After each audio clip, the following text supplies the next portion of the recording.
Sana wala sa akin. Alam ko natutuwa ang ama mo. Yan, nandito kayo. Pati mga anak mo. Salamat po. Palakpakan naman po natin si Mami.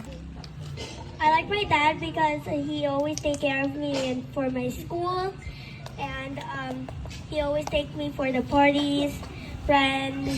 He always pick me up for school, hatid, and he always celebrated my birthday. When my 7th birthday, he make me a wish for my birthday, and I love you. Happy birthday, Tatay.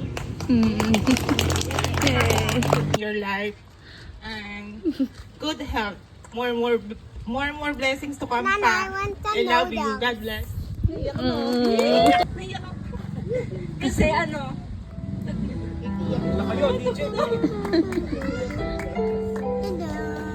naging tumutulong sila sa akin nung ni Tita Maan since elementary ako. Tapos, ayun, nakakatuwa lang kasi na dito mo sinelebrate yung birthday mo. Nakasama sila na din and Maya na ngayon lang din namin na-meet. And ayun lang, wini-wish ko lang sa'yo dito is good health and yung